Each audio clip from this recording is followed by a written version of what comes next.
I'm Corey, 33, and I guess you could say my family and I have always had a complicated relationship. The kind of we love you but also secretly resent you dynamic that makes every holiday feel like walking into a lion's den wrapped in a gift bow. It wasn't always that way, though.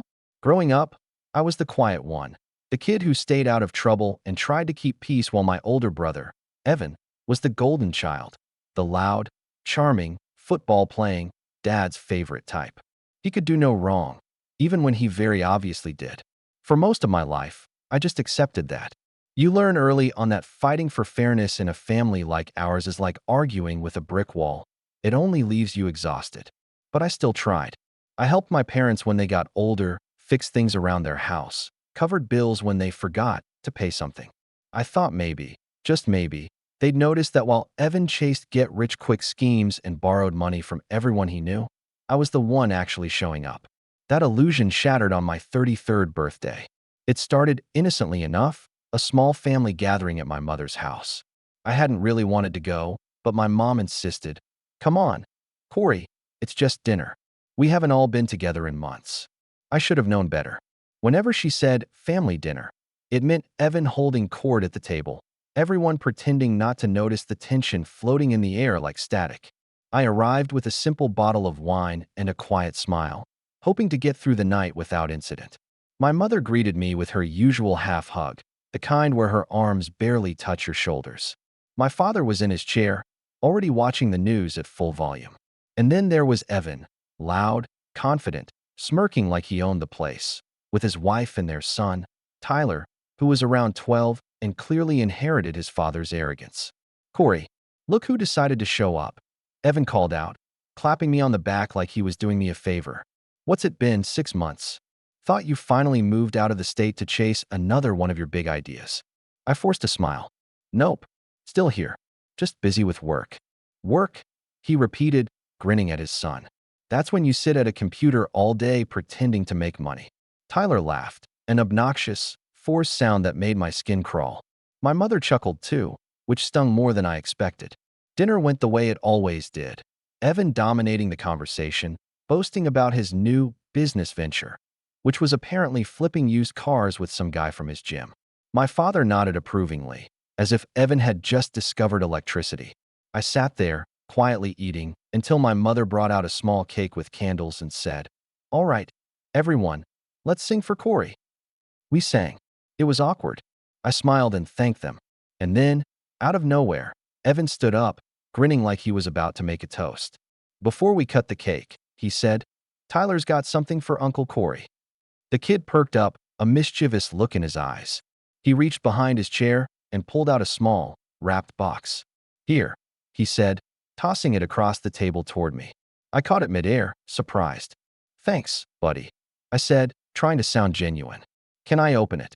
Tyler smirked. "Sure, but you might not like it." I peeled back the wrapping paper, and inside was a small, cheap plastic trophy, the kind you'd get for participation in a kid's soccer league. The plaque read, "World's biggest failure." For a second, I didn't react. I thought maybe it was a joke that would end with, "Just kidding." But when I looked up, everyone was watching me, waiting. My mother had that uneasy smile that meant she didn't want to intervene. My father just kept eating. And Evan? He was grinning from ear to ear. "Come on, laugh a little," Evan said, chuckling. "It's just a joke, man. Lighten up." Tyler giggled, clearly pleased with himself. "Dad said it's true, though," he blurted out. "He said you're just a failure who deserves nothing." The room went silent. My stomach dropped. For a moment, I just stared at the kid, then at Evan, whose grin faltered slightly. "Tyler," my mother said weakly, "that's not very nice." But before she could finish, Evan cut her off. "Relax, Mom. He's just repeating what adults say. Maybe if Corey didn't take everything so seriously, he'd." That's when Tyler picked up the trophy and, with a smug look, tossed it straight into the fireplace. The flames swallowed it instantly, plastic hissing and curling. I froze. Everyone just stared. Then Evan laughed, a loud, careless sound that filled the silence. My mother joined in, a nervous titter. Even my father smirked, shaking his head like it was some harmless prank. Something inside me went cold. I didn't say a word. I stood up, pushed my chair back, and walked out. No yelling, no dramatic exit, just quiet footsteps and the sound of the front door closing behind me. I drove home with that image burned into my mind, the trophy melting in the fire while my family laughed. The people who were supposed to have my back thought it was funny to humiliate me on my birthday. When I got home, I sat in my car for a long time, staring at the dashboard, trying to figure out what hurt more, their laughter or the fact that I wasn't even surprised. Hours passed. I didn't answer my phone. I didn't check messages. I just sat there numb. Then, around midnight, my phone buzzed. A family group text lighting up the screen. It was from my mother. "Corey," she wrote, "your behavior tonight was uncalled for. Evan just wanted to make you laugh. Since you clearly don't want to be part of this family anymore, you're officially cut out of everything." I read it twice, then a third time. The absurdity of it hit me like a slow wave. They humiliate me, laugh at me, and somehow I'm the problem. I took a deep breath, typed out one sentence, and hit send. Good. Check whose name owns the house you live in. Because they'd forgotten one crucial detail. When my father's business went bankrupt years ago, it was me who bought their house to keep the bank from taking it. They'd been renting it ever since, paying me a token amount that barely covered taxes. I didn't expect what happened next. 10 minutes later, my phone started vibrating nonstop. Calls, texts, notifications stacking on top of each other. Evan, Mom, even Dad. I didn't pick up a single one. By midnight, the missed call counter read 74. And that's where it began. The unraveling. The part of me that had always tried to keep peace finally cracked. But I'm getting ahead of myself. That night, sitting alone in my living room, I realized something. Sometimes, silence isn't weakness. It's the sound before the storm. And I had a storm coming for them. When I woke up the next morning, my phone was still lighting up like a Christmas tree. 74 missed calls had turned into 92. Text after text flooded the group chat, some pleading, some guilt-tripping, and others just plain angry. "Corey, you went too far. Son, this isn't funny. You scared your mother. You're being childish." And, of course, from Evan, "You're bluffing. You wouldn't dare kick your own parents out. Grow up, man." I stared at the screen, not replying to a single one. For years, I'd let things slide. Every jab, every joke. Every time I got sidelined so Evan could shine. But that text about being cut out of everything had crossed a line I didn't even know I had. It's hard to explain to anyone who hasn't lived it, but when you spend decades being the family punching bag, there's a moment where something inside you snaps, not with rage, but with clarity. That morning, clarity was all I had. I made coffee, opened my laptop, and pulled up the property records. There it was in black and white. My name, not theirs, on the deed. I'd taken ownership 6 years ago when Dad's construction business tanked, saving the house from foreclosure. They'd been living there under the illusion that it was still the family home. I never once reminded them because, back then, I thought doing good quietly meant something. I sat there, sipping my coffee, scrolling through their messages, and for the first time, I didn't feel guilt. I felt calm, detached. By noon, I finally got a text from my mom that made me pause. "Come to the house tonight. We need to talk. No arguments." I almost ignored it, but something told me to go. Maybe I wanted to see just how far this would go. Maybe I wanted to hear them say it to my face, that I was no longer family. When I arrived, the atmosphere was thick enough to cut with a knife. My mother was sitting at the dining table, hands clasped like she was in a prayer meeting. Dad sat across from her, staring into space. Evan leaned back in his chair with that familiar smirk, the one that had haunted every family event since high school. "Corey," my mother began, her voice rehearsed and overly gentle. "We think you overreacted last night. Evan didn't mean to upset you. It was all in good fun." "Good fun," I said slowly. "You all laughed when your grandson threw my gift into the fire." "Tyler's just a kid," Evan said, rolling his eyes. "You're the adult. Maybe try acting like one." I turned to him. "So it's fine for your kid to parrot insults about me because you feed them to him? That's parenting now."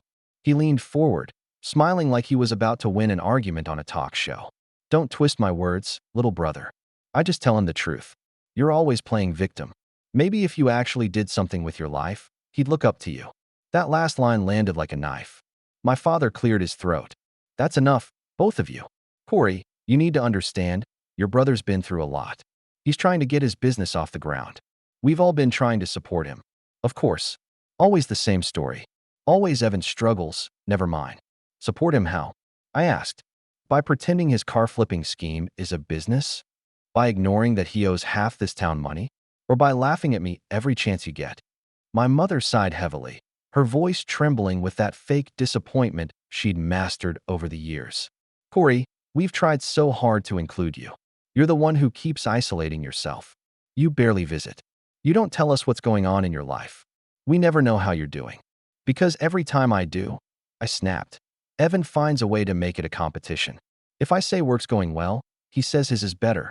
If I mention buying a new car, he mocks it. And you laugh. Every single time. Evan chuckled. You're so sensitive, man.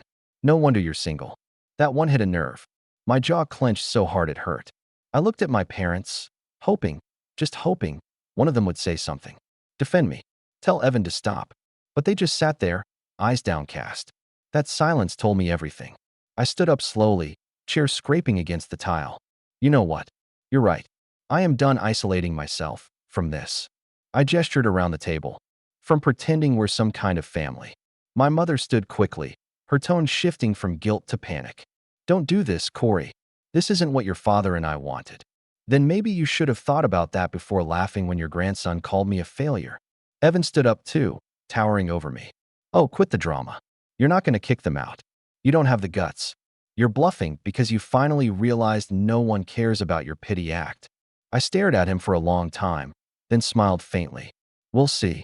I walked out again, the same way I had the night before. Calm, controlled. But my hands were shaking by the time I got to my car. The next few days were quiet, eerily so. No calls, no texts. It was like they decided to freeze me out completely. I tried to focus on work, but every time I sat at my desk, my mind replayed the laughter, the fire, the sound of plastic melting. Then came the second hit. A week later, I got a letter in the mail. At first, I thought it was some boring tax notice, but when I opened it, my stomach turned. It was a request from my father, an official document, asking to transfer partial ownership of the house back to him for family stability. Evan's signature was on the bottom as a witness. I almost laughed. The audacity was surreal. They were actually trying to legally take back what they'd lost because of their own financial disasters. I didn't sign, of course.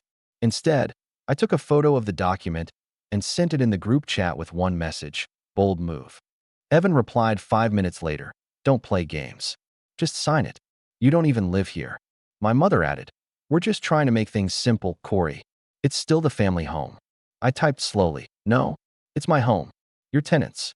That message didn't go over well. Within an hour, Evan was at my door. I didn't even know he remembered where I lived. He knocked so hard the picture frames rattled. When I opened it, he pushed past me like he owned the place. All right, enough of this power trip, he said, pacing the living room.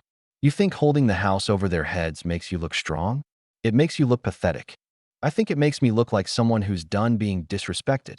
He laughed, shaking his head. You really think Mom and Dad will ever forgive you for this? You're turning your back on them.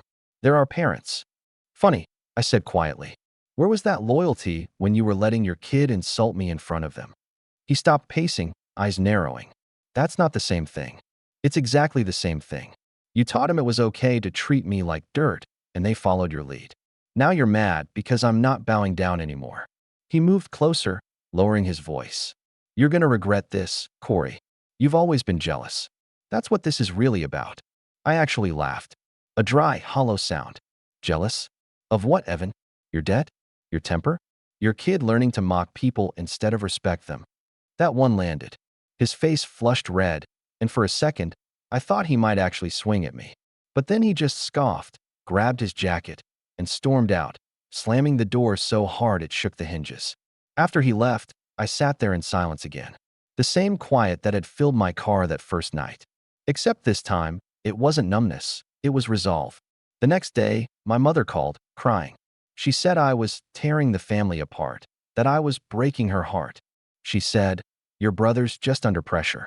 He didn't mean any harm. And for the first time in my life, I didn't cave. Then maybe he should have thought of that before trying to steal my property, I said flatly. She sniffled. You wouldn't really do anything drastic, would you? I didn't answer. A few days later, things started getting weird. Someone left a voicemail pretending to be from the city's property office, saying there was a discrepancy with my ownership papers.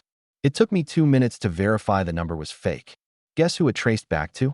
Evan's so-called business partner. That's when I realized this wasn't just petty family drama anymore. This was a power play. I started keeping records, texts, voicemails, documents, everything. I wasn't about to be blindsided by their manipulation again. Still, I didn't respond. Silence was my weapon now. Every time they tried to provoke me, I ignored it. Every time they texted, "We just want to talk," I let it sit unread. Until one night, about 2 weeks later, I got a picture message from an unknown number. It was a photo of my parents' house, the one I owned, with the caption, "You wouldn't really throw your family out, would you?" And underneath, a second line, "Because we'll make sure everyone knows what kind of man you really are." That was the moment it stopped being emotional and became strategic. Because if they wanted to play games, I could play better. It's strange how quickly a family can go from awkward silence to outright warfare. For a while, I thought the message with the photo of their house was the worst of it, a cheap scare tactic from Evan, meant to guilt-trip me back into submission. But I underestimated how far he was willing to go once his pride was on the line. By the time 3 more weeks passed, I'd stopped hearing from my parents altogether. No calls, no texts. I figured they'd either given up or were too embarrassed to admit they'd lost. Part of me actually felt relieved. I went to work, hit the gym, cooked for myself, and for the first time in years, I slept without grinding my teeth. But peace never lasts long in a family like mine, not when manipulation is their favorite language. It started one Friday morning when I got a call from my bank. The woman on the line sounded professional, calm, but something in her tone told me this wasn't a routine call. "Mr. Turner," she said, "we're calling to verify that you recently attempted to take out a second mortgage on your property." I froze. "Excuse me." "Yes," she continued. "We received an online application this morning under your name. However, there are a few inconsistencies in the documentation that raised red flags." My heart started pounding. "What kind of inconsistencies?" "Well," she said carefully, "the employment information and signature don't match your records. We wanted to confirm before proceeding." It took me a second to find my voice. "That's not me. Someone's trying to use my name." She paused. "I see. We'll flag the attempt immediately and begin a fraud investigation. You'll receive the official report by mail, and we recommend contacting the police to file a statement as well." When I hung up, my hands were shaking. I didn't need to guess who was behind it. Evan might have been impulsive, but he wasn't stupid, and the timing was too perfect. After weeks of silence, suddenly someone tries to mess with the ownership of my house. It didn't take Sherlock Holmes to connect the dots. I spent the rest of the day in a fog, half rage, half disbelief. There's something uniquely painful about realizing your own brother would forge your name to try to steal what you worked for, not because he needed it, but because he couldn't stand you having control. By the evening, my phone lit up again, this time with a text from Mom. "Please come by tomorrow. There's been a misunderstanding." No apology, no explanation, just that one cryptic message. Part of me wanted to ignore it, but curiosity, or maybe stupidity, won. So the next day, I drove to their house. My house. When I pulled up, there was a new car in the driveway, a shiny black SUV that screamed, "Evan finally conned someone again." The porch lights were on even though it was the middle of the day, and through the window, I could see movement. I took a deep breath and walked in without knocking. The first thing I saw was my mother sitting at the kitchen table, wringing her hands. My father was there too, looking uncomfortable. And, of course, Evan was leaning against the counter with that smug, self-satisfied look I'd come to despise. "Hey there, little brother," he said, as if we were catching up over coffee. "Glad you could make it." I didn't answer. "What's going on?" Mom jumped in quickly. "Corey, please don't be angry. We just wanted to clear the air. Things have gotten out of hand." "Out of hand?" I said slowly. "You mean the part where someone tried to forge my signature to take a mortgage out on this house?" My father looked up sharply. "What? What are you talking about?" I turned my gaze to Evan. He didn't even flinch. "Come on," he said, shrugging. "You think you're the only one who can play hardball? You want to throw your family out? We'll find a way to fight back." "You tried to commit fraud?" I said, my voice rising for the first time. "That's not fighting back. That's a felony." "Stop exaggerating." Mom snapped, her tone suddenly sharp. "We didn't do anything illegal. Evan was just trying to help. He said he could manage the mortgage better and—" "Mom," I cut her off. "You knew?" Her eyes darted away. "Your father didn't want to worry you." Dad sighed. rubbing his temples. Corey, listen. Evan said he had a plan to refinance everything so we could all benefit. He said you were fine with it. I never said that. I shouted. You all signed my name without asking me. Evan laughed under his breath. You're so dramatic. It didn't even go through. Relax. There it was again, that dismissive tone, like my outrage was just a tantrum he could smirk his way through. I felt my pulse pounding in my ears. I should call the police right now, I said quietly. Mom's expression twisted, somewhere between fear and anger. You'd really do that to your own family? I stared at her. You let your son steal from me. You tell me what I'm supposed to call that. She stood up, trembling with indignation. You've always been selfish, Corey. Always holding things over our heads. You never give. You just take and then act like a martyr when people need help. We were trying to fix this family, not break it. My jaw dropped. Fix it? By stealing from me? Evan stepped closer. It's not stealing if it's family property. You're just a caretaker, man. Everyone knows this house belongs to Mom and Dad. That was it. The moment something inside me cracked open. Not from anger, but from pure, exhausted disbelief. I looked around that kitchen, the faded wallpaper, the photos of birthdays and graduations on the walls, and realized I wasn't looking at my family anymore. I was looking at people who saw me as a wallet with a pulse. I want you all out, I said finally. Mom gasped. What? You heard me. I'm done. You have 30 days to vacate. You can't be serious, Dad said, standing up. This is our home. It was, I said, until you try to take it from me. Evan sneered. You'll regret this. Maybe, I said, turning toward the door.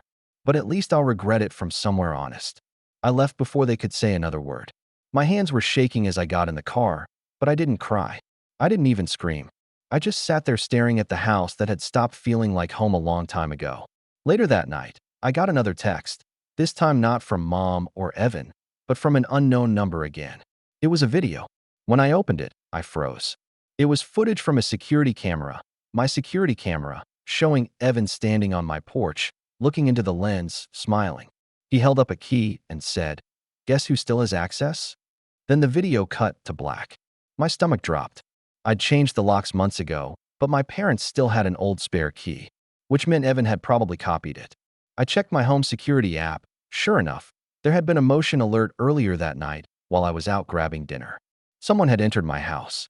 I called the police immediately, but when they arrived, there was no sign of forced entry. Nothing was stolen. Everything was perfectly in place, except for one thing. On my kitchen counter sat a small, cheap trophy, the same kind Tyler had thrown into the fire. Only this one wasn't melted. It was brand new, shiny, and engraved with the words, "You can't evict blood." I felt my throat close. It wasn't just mockery anymore. It was a warning. The officer suggested I change the locks again and file a restraining order if necessary. But what stuck with me wasn't the trophy itself. It was the knowledge that he'd been in my home. My supposed brother had broken into my space just to prove he could. That night, I barely slept. Every sound made me jump. Every shadow looked like someone standing in the corner. Around 3 a.m., I sat in the dark, scrolling through the photos on my phone, and landed on one from 5 years ago, a family barbecue. I was grilling, Evan was laughing with a beer in his hand, and Mom was smiling proudly. Back then, I'd thought maybe, just maybe, we'd finally grown past the favoritism. That maybe I'd earned my place. Looking at it now, it felt like a photo of strangers. The next morning, I called a lawyer. I didn't tell my parents. I didn't warn Evan. I just quietly began the process of eviction. My lawyer told me it would take a few weeks, but once it was finalized, there'd be no going back. For the first time in years, I felt something close to control. But I should have known. People like Evan don't let go without a fight. A few days later, I came home from work to find an envelope taped to my door. Inside was a printed photo, one of me at my office building. It had clearly been taken that same day, from across the parking lot. Scrawled on the back, in thick black marker, were 4 words. "You're making a mistake." And that's when I realized, this wasn't just betrayal anymore. This was war. For the first time in my life, I was genuinely afraid of my own family. Not angry, afraid. That photo taped to my door was the moment the air shifted from tension to threat. I'd lived through years of snide remarks, guilt trips, and emotional manipulation, but being watched cross a line I didn't even know they were capable of crossing. That night, I locked every door twice and dragged a chair in front of the main entrance. I didn't sleep. I just sat in the dark with my phone in my hand, waiting for another noise, another message, another sign that Evan was nearby. The silence was heavy, the kind that hums in your ears and makes every creak sound like footsteps. In the morning, I found muddy shoe prints on the side of my porch. They led from the driveway to my back window. My cameras had caught nothing. Evan must have figured out how to dodge their range. That realization made my stomach twist. He'd been watching long enough to learn the blind spots. I called the police again, but like last time, they couldn't do much. "You have no proof it was him," the officer said. "It could be anyone. Anyone." But I knew exactly who it was. I started carrying my phone everywhere, keeping every light on at night. I even parked a few blocks away from my house during the day, just to see if anyone was following me. Paranoia? Maybe.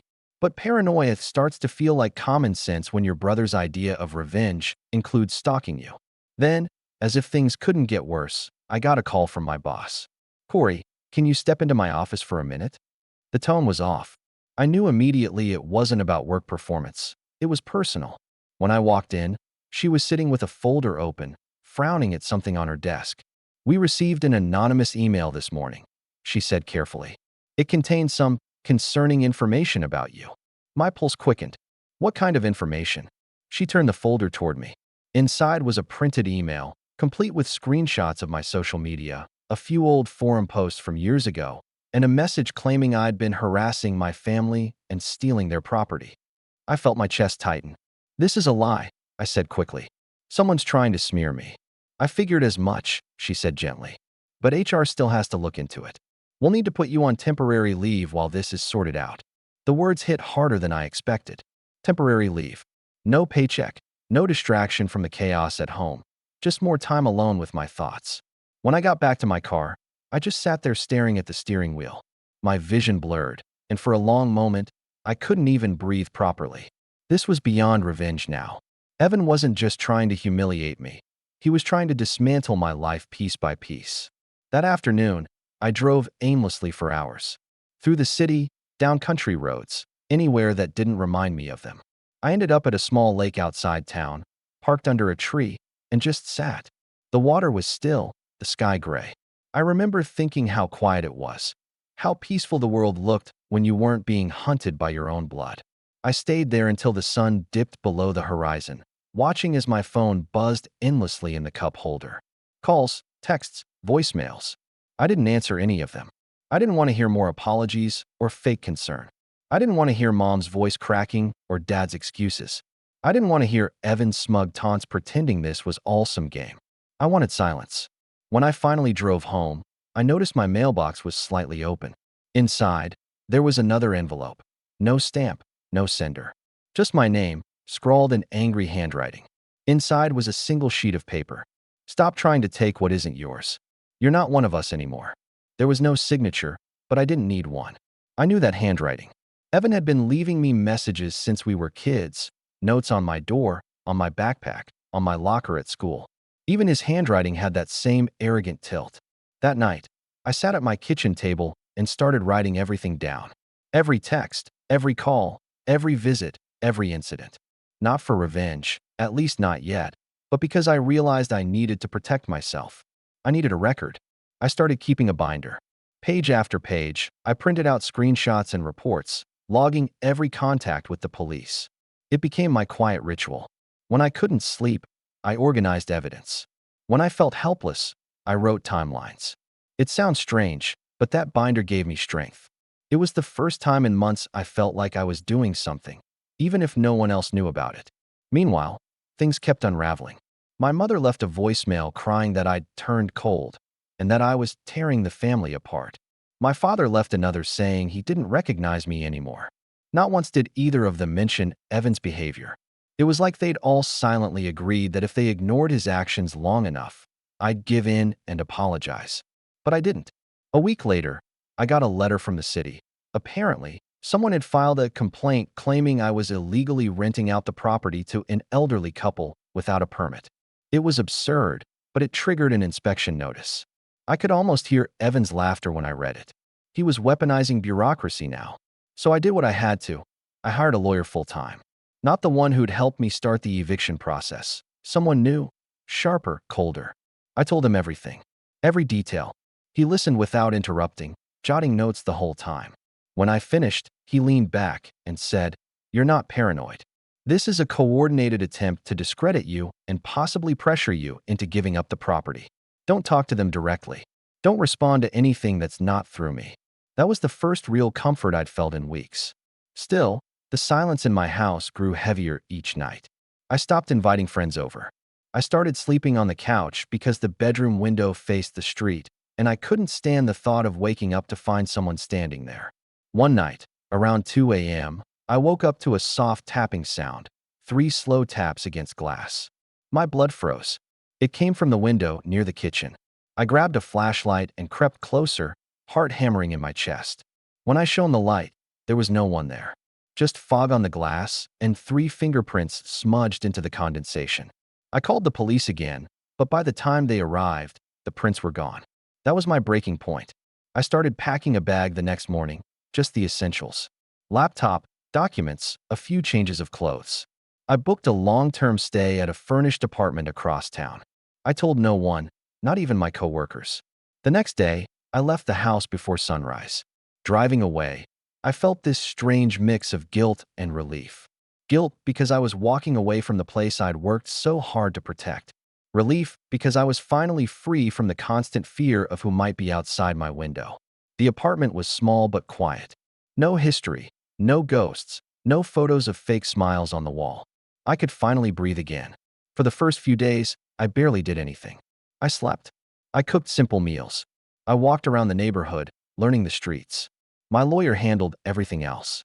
Every so often, I'd get a new message from my family, each one more desperate than the last. "Please talk to us. We didn't mean it to go this far. Your mother's health is getting worse because of this." I didn't reply. I'd learned that in my family, guilt was currency, and I wasn't buying anymore. But there was one message that did make me stop and stare. It came from my father, and it wasn't angry or emotional. It was just 3 words. He sold it. At first, I thought it was a mistake. Then I read it again. He sold it. I opened my laptop and logged into the property records site. My stomach dropped when I saw the updated listing. The house, my house, was marked as pending sale. That couldn't be possible. The paperwork wasn't finalized yet. The eviction was still in process. I scrolled down and saw it, a forged signature again. My name. Evan had actually found a buyer. He'd managed to convince someone he had the authority to sell. I called my lawyer immediately, voice trembling as I explained what I was seeing.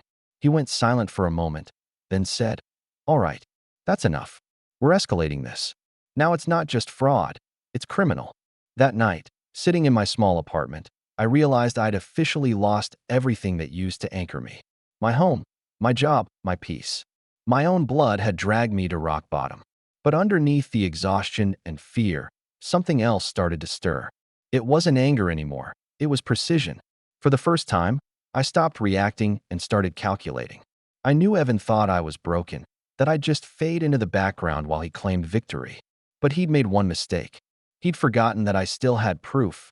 Every message, every fake signature, every video, every footprint. And for the first time in my life, I wasn't going to forgive and forget. I was going to make sure he learned what it felt like to lose everything he thought he controlled.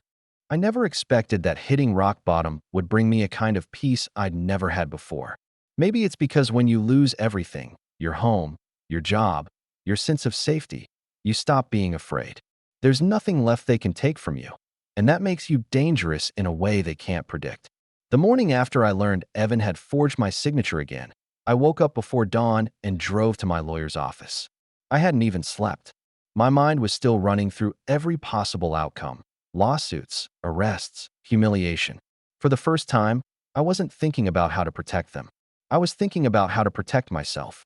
When I walked into the law firm, my lawyer, Mr. Haynes, was already there with 2 folders open. "I didn't wait for your call," he said.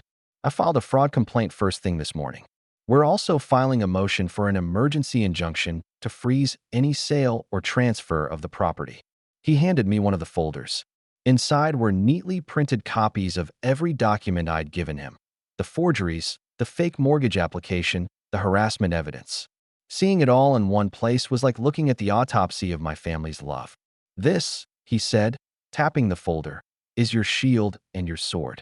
You've got enough here to not only stop them, but to make them face criminal charges. And I think it's time we make that very clear. For the first time in months, I smiled. Not the bitter, tired kind, but a genuine one. Do it, I said. That day marked the beginning of the shift. The moment I stopped being their scapegoat and started becoming a problem they couldn't manipulate anymore. Over the next week, Haynes worked fast. He contacted the city's fraud division, the county clerk's office, and even the supposed buyer of the house.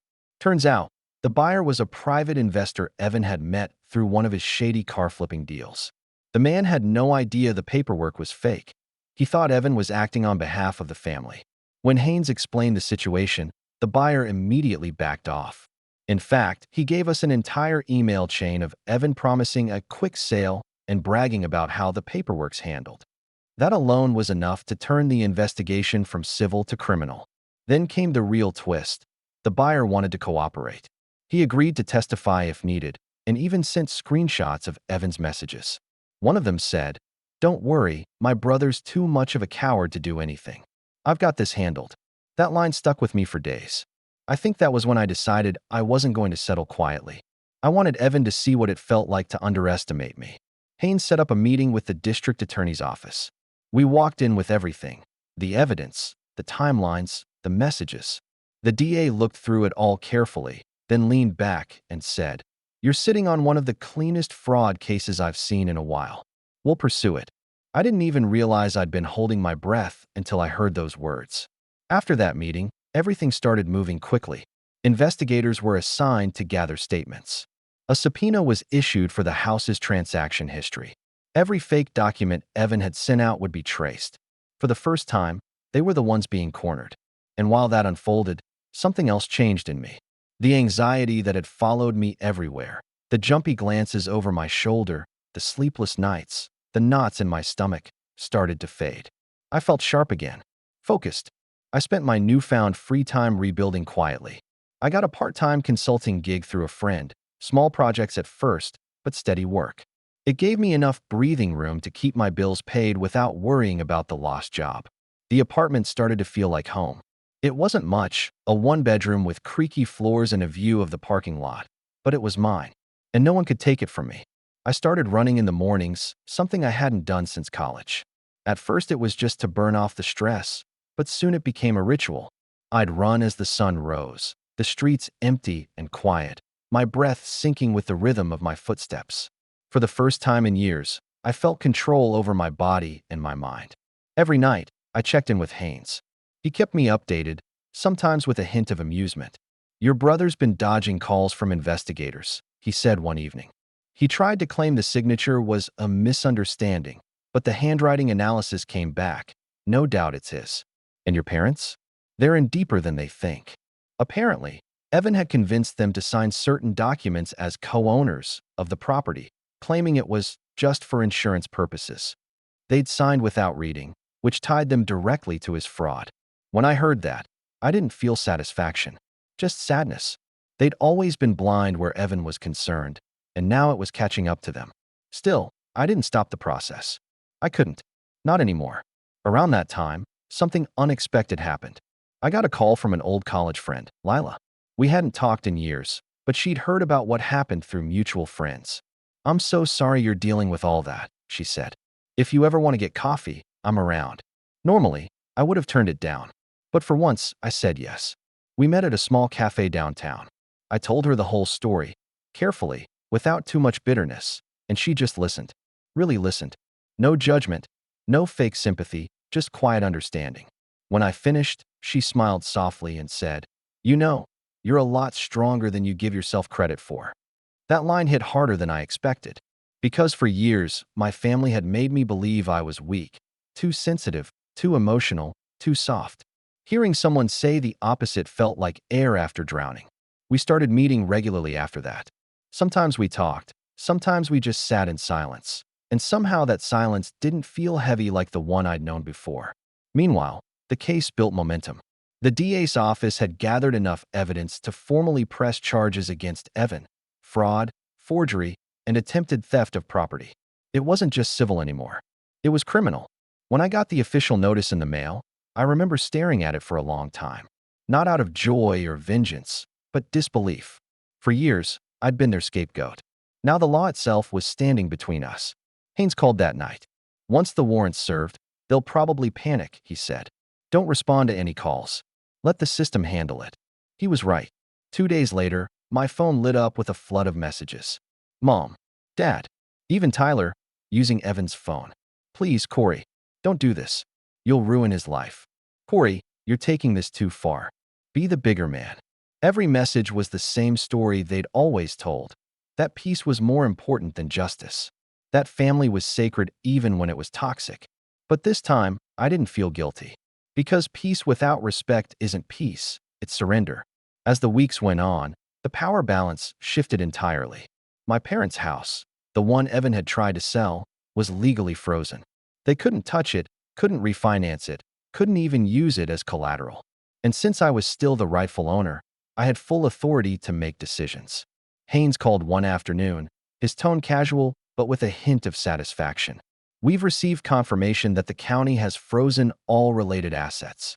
That includes your brother's accounts linked to the fraudulent documents. He's, let's say, not pleased. I laughed. For the first time in months, a real, unguarded laugh. A few days later, I got a notice that Evan's so-called car business had gone under. Apparently, his investors had pulled out after hearing about the criminal investigation. He'd gone from bragging about being untouchable to watching everything crumble. Meanwhile, my life kept quietly improving. My consulting work grew. Clients liked my organization and discipline. One of them offered me a full-time position with better pay than my old job. I accepted without hesitation. I moved into a better apartment, bought a used SUV, even started painting again, something I hadn't done since I was a teenager. For the first time in years, my reflection didn't look tired. It looked like someone who'd finally stopped apologizing for existing. Then, about 2 months after the charges were filed, I got an email from an unknown address. The subject line just said, "You won." It was from the same buyer Evan had tried to scam. The message was short. Thought you'd want to know. Evan tried to reach out again, offering to settle privately. I told him no. Some people only learn the hard way. Glad you stood your ground. I sat back in my chair and read it twice, then closed my laptop. Outside my window, the city lights flickered softly. For the first time in a long time, I didn't feel bitterness or rage, just quiet satisfaction. The kind that comes when the scales finally balance, even if only for a moment. I wasn't the quiet one anymore. I wasn't the family joke, the failure, or the overreacting brother.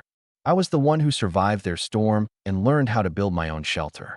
And though I didn't know it yet, the real reckoning hadn't even started. Because while I was rebuilding my life piece by piece, Evan was spiraling, and soon, the fallout would come crashing down on all of them. I kept the momentum, but I didn't let it turn into a spectacle. Revenge that's loud feels desperate. Revenge that's surgical is final.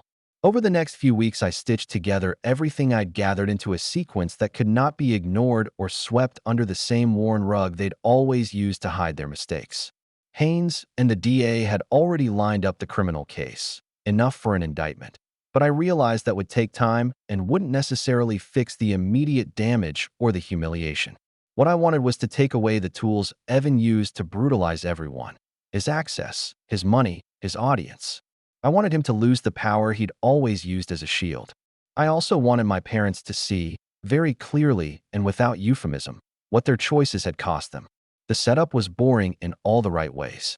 I spent late nights drafting airtight civil claims: fraud, conversion, intentional infliction of emotional distress. Then we filed them. Haynes obtained emergency relief to freeze any assets connected to the fraudulent paperwork and to place a constructive trust on anything Evan had moved under that pretense. That didn't sound dramatic, but it did two crucial things. It prevented him from selling or hiding assets, and it gave the courts a legal pathway to recover what had been taken. While the prosecutors prepared the criminal file, Haynes served civil process on Evan's business entities, on his investor accounts, even on the garage where he stored cars.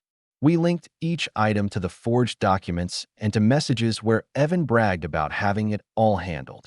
At the same time, I fed the right, quiet pieces of the story to the right people. The buyer who'd backed out agreed to cooperate publicly. He gave statements to the DA and sat down with a local consumer reporter who had a nose for shady small-town scams. We didn't go for viral outrage or social media piling on. That would have felt like me begging for witnesses. Instead, we focused on tangible, irreversible consequences. Banks reversed the fraudulent mortgage application, repossession agents put holds on vehicles purchased with tainted funds, and vendors that relied on Evan's paperwork pulled their contracts. Investors who had been on the fence got the documentation they needed to sever ties. Within days, his cash flow that kept his wheels turning, the little loans, the dealer lines, the shaky credit that made him swagger, started to dry up. What I liked most was how calm I felt through it. There was no gloating, no dramatic confrontations. Everything moved like a well-ordered machine. I sat at my kitchen table one afternoon with two folders. One contained the civil orders and the other emails and screenshots proving Evan's handiwork.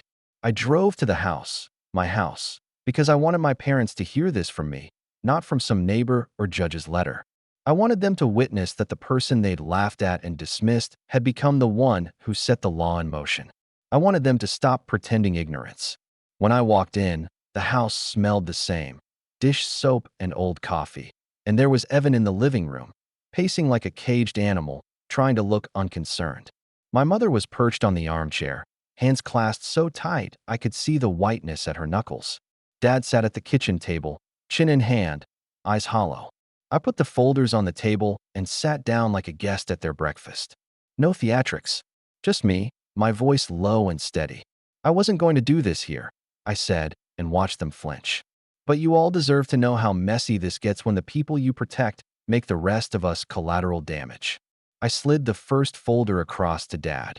The court's temporary injunction, the freeze on the pending sale, the order to preserve all records. His fingers trembled as he opened it. He looked from the page to me and back again, like a man trying to reconcile two different life scripts written on the same day. He swallowed and said nothing. Evan scoffed, the old arrogance like a familiar rash. Is this some kind of joke? You going to lecture me about morals now? He'd always been theatrical. When cornered, he tried to perform bravado. I let him. I wanted him loud. The louder he got, the clearer his own words were when we'd already captured them in screenshots and witness statements. Listen to me, I said quietly, and for once he shut up. You forged my name. You tried to mortgage what belongs to me. You broke into my house and left a trophy that said you can't evict blood as a threat. That's not family protection. That's criminal conduct. I watched the color drain out of his face in stages.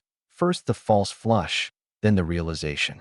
The room had the vulnerable stillness of a jury waiting for the next exhibit. I didn't have to play the DA in person. Haynes had arranged for investigators to be in the area. They weren't expected at the house, but they were ready. What I did, instead, was pull out a small envelope and hand it to my mother. Inside were copies of messages she'd sent to Evan, instructions, coaxing him to do what's necessary to keep the home. It was careful, surgical evidence of her role in enabling him. She cried once, a tight, unexpected sound, and covered her face. Evan's phone buzzed then, frantic.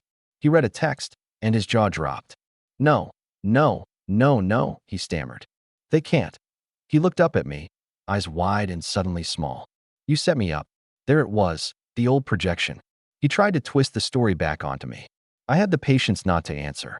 There's a certain cruelty in silence when someone is trying to gaslight you. The silence becomes proof that you're not reacting because you don't have to. And then, precisely when the house felt like it might split open under the weight of all the truths, there was a sound at the front door. Heavy, official footsteps. Two plainclothes officers walked in, handed Evan a copy of an arrest warrant and a packet with criminal charges, and asked him calmly to come with them for questioning. He looked as if someone had yanked the rug out from under him. Dad started to weep, loud and helpless, and Mom clutched the armrest so hard her knuckles went white. It was ugly and real and final sounding. I didn't cheer. I didn't dance. I simply sat there and watched Evan's bravado unravel into terrified explanations. He tried to bluff and bargain and blame, and the officers listened without flinching, then let him out in cuffs when he could not satisfy their questions about the forged documents, the copied keys, and the fraudulent mortgage applications. As the car doors closed and the engine started, the whole neighborhood seemed to exhale. I felt a hollow kind of victory in my chest. Vindicating, yes, but also a sorrow I hadn't expected. I had taken him down, and in doing so I'd exposed my parents' complicity and stripped away the last of the illusions that had kept our family together. The house was safe from being sold that week. The buyer had reaffirmed his cooperation, and banks had reversed tentative transfers. My legal counsel told me we had a strong path forward for recovering damages and protecting the property. I had leverage now, and leverage is power that can be wielded carefully. But right as I was filing the last of the documents with Haynes that night, my phone buzzed with a text from an unknown number. It wasn't a threat this time. It was a single line of text that made the floor tilt under me. You think that's the worst of it? The message was accompanied by a picture of a small, familiar cardboard box, one I recognized because I'd seen it before at the house, sitting in the middle of the driveway of a community center I used to volunteer at years ago, with no return address. I stared at the photo until my eyes watered. My stomach dropped in a way that had nothing to do with fear of physical harm and everything to do with understanding that this was far from over. I had won a legal battle and a public brace of justice, but there were other kinds of damage waiting: reputational blows, secrets, things Evan and whoever he trusted could still unleash. I closed my laptop, turned off the lamp, and for the first time since this started, felt that old, familiar adrenaline of a fight not yet finished. The officers had done their part tonight. The court had frozen their assets. Evan was behind bars for the night. But the text, the box picture, the tone, those told me that while I'd taken the first decisive cuts, there were deeper wounds waiting, and some of them would need a different kind of answer. I felt the shape of the next move assembling in my head, sharp and purposeful, and I knew I had to be even more surgical this time. The story was not over. When the police texted me a week later that Evan had agreed to a plea deal, I didn't feel the surge of triumph I expected, just the slow, quiet unclenching of a fist I didn't know I'd been making for months. The DA told me the charges were solid enough that Evan's lawyer had pushed him to take the deal: 5 years probation, full restitution, and forfeiture of his fraudulent assets. He'd also agreed to mandatory counseling for coercive familial behavior, a term that made me almost laugh. But the condition that mattered most was the restraining order. He couldn't contact me, visit me, or approach any property I owned. The law had finally drawn a border where I'd never been able to. Word spread fast. Small towns have long memories, and gossip travels quicker than wind. The same people who once admired Evan's charm started whispering about his fall. His investors pulled out completely. His so-called car business vanished overnight. The last time I saw him, at the courthouse, he looked like a man who'd aged 10 years in a month. His hair was grayer, his voice low, his bravado gone. He wouldn't meet my eyes. My parents didn't take it well. My mother sent one final message that said, "I hope you're happy now." I didn't reply. My father stayed silent. Eventually, I heard from a mutual friend that they'd sold off their possessions to pay the legal fines Evan's scheme had dumped on them. They moved into a small rental 2 towns over. The house, my house, was restored fully to my name and cleared of every fraudulent mark. But I didn't move back in. I couldn't. Too many ghosts lived in the walls, too many echoes of laughter that had turned into mockery. I decided to sell it myself, legally this time, and donated part of the proceeds to a local shelter that helped people escape toxic families and rebuild from nothing. Watching the sale close felt like shedding a skin I'd been trapped in for years. Meanwhile, my own life had become startlingly simple. I'd kept my new job, earned respect for my discipline, and even started mentoring younger colleagues who reminded me of who I'd been before all of this: quiet, underestimated, afraid to speak up. Lila and I grew close, though not in a storybook way. She was just steady, someone who didn't need fixing, didn't demand apologies for scars she hadn't caused.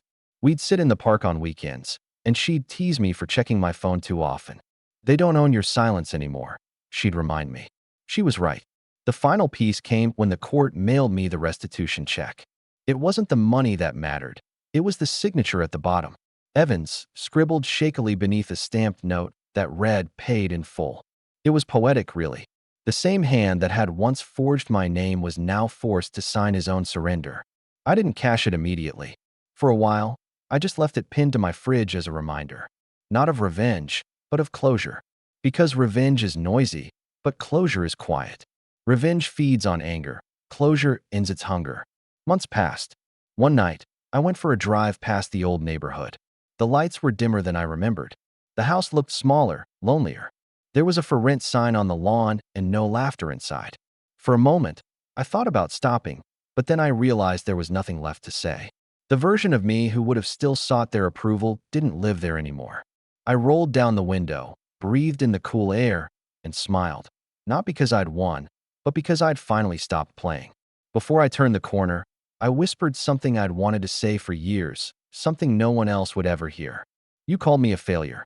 But the truth is, I just stopped failing to love people who never earned it. And with that, I drove away for good.